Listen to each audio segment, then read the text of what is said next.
حضور اکرم صلی اللہ تعالی علیہ وآلہ وسلم تمام جانوروں کی بولیاں جانتے تھے۔ یا رسول اللہ،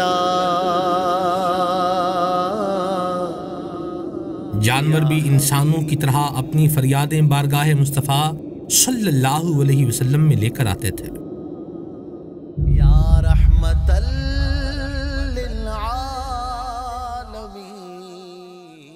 فتح خیبر کے بعد ایک گدھے نے حضور اکرم صلی اللہ علیہ وسلم سے اس طرح باتیں کی کہ اللہ نے میرے باپ داداؤں کی نسل سے 60 ایسے دراز گوش پیدا فرمائے ہیں جن پر صرف انبیاء کرام علیہ السلام نے ہی سواری کی ہے۔ میری نسل میں میرے سوا کوئی باقی نہیں، اور آپ کے بعد کوئی بھی نبی اب نہیں آئے گا، تو میں چاہتا ہوں کہ آپ صلی اللہ علیہ وسلم میری سواری فرمائیں۔ پھر حضور صلی اللہ علیہ وسلم نے اس پر سواری فرمائی۔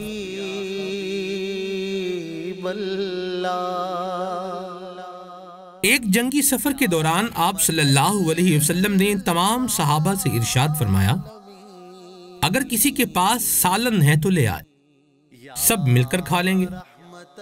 تو صحابہ کرام علیہم رضوان نے عرض کی کہ کسی کے پاس سالن موجود نہیں ہے۔ اسی دوران ایک شہد کی مکھی حضور صلی اللہ علیہ وآلہ وسلم کے کان کے پاس آئی اور بن بنانے لگی، تو سرکار صلی اللہ علیہ وسلم نے فرمایا، یہ مکھی کہتی ہے کہ ہمارے پاس بہت سارا شہد ہے لیکن ہم اٹھا کر نہیں لا سکتے، آپ صلی اللہ علیہ وسلم میرے ساتھ کسی کو بھیج دیں۔ پھر پیارے آقا صلی اللہ علیہ وآلہ وسلم نے ایک صحابی کو بھیجا اور وہ شہد لے کر حاضر ہو گئے۔ ایک دیہاتی کچی مچھلی لے کر حضور صلی اللہ علیہ وسلم کی بارگاہ میں آیا اور کہنے لگا کہ 3 دن سے اس مچھلی کو پکا رہا ہوں مگر اس پر ہے کہ آگ اثر ہی نہیں کر رہی۔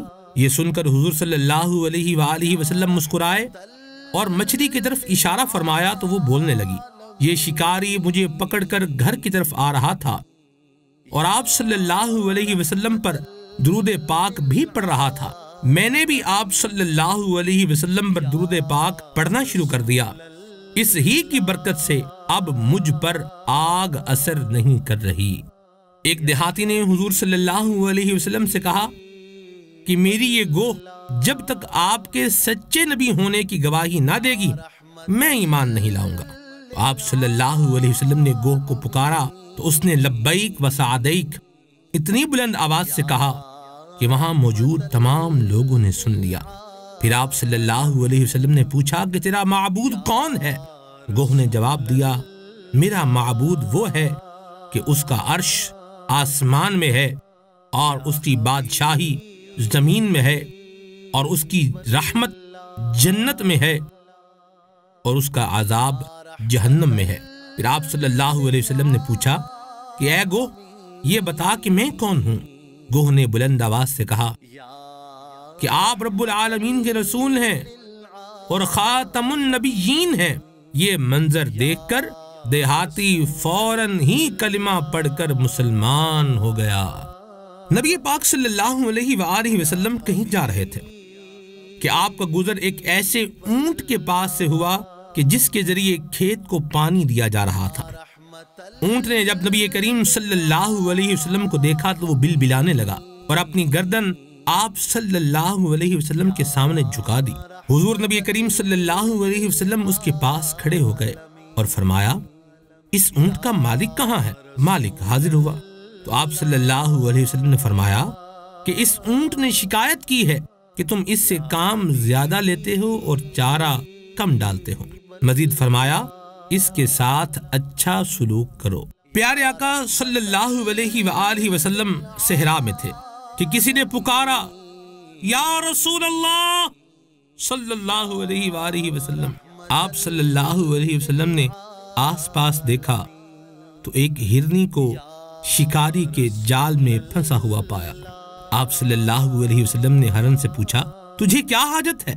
اس نے عرض کی، اس پہاڑ پر میرے 2 بچے ہیں، آپ صلی اللہ علیہ وسلم مجھے آزاد فرما دیں تاکہ میں انہیں دودھ پلا کر آپ صلی اللہ علیہ وسلم کے پاس لوٹاؤں۔ تو آپ صلی اللہ علیہ وسلم نے اس سے ارشاد فرمایا کیا تو ایسا ہی کرے گی؟ ہرن نے کہا جی بالکل۔ تو آپ صلی اللہ علیہ وسلم نے اسے آزاد کر دیا۔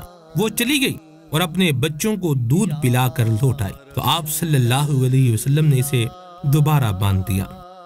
شکاری یہ دیکھ کر بڑا حیران ہوا اور اس نے پیارے آقا صلی اللہ علیہ وسلم کے فرمانے پر اس ہرنی کو آزاد کر دیا۔ ہرنی جاتے ہوئے پڑھ رہی تھی اشہد ان لا الہ الا اللہ وانک رسول اللہ۔ صحابی فرماتے ہیں کہ ہم نبی کریم صلی اللہ علیہ وسلم کے ساتھ ایک سفر میں تھے۔ آپ کسی وجہ سے ہم سے الگ ہوئے تو ہم نے ایک چڑیا دیکھی جس کے 2 بچے تھے۔ ہم نے انہیں پکڑ لیا۔ چڑیا آئی اور پھڑ پھڑانے لگی۔ نبی کریم صلی اللہ علیہ وسلم جب دوبارہ تشریف لائے تو فرمایا کسی نے اس کے بچوں کے معاملے میں اسے تکلیف پہنچائی ہے، اس کے بچے اسے لوٹا دو۔ رحمت للعالمین۔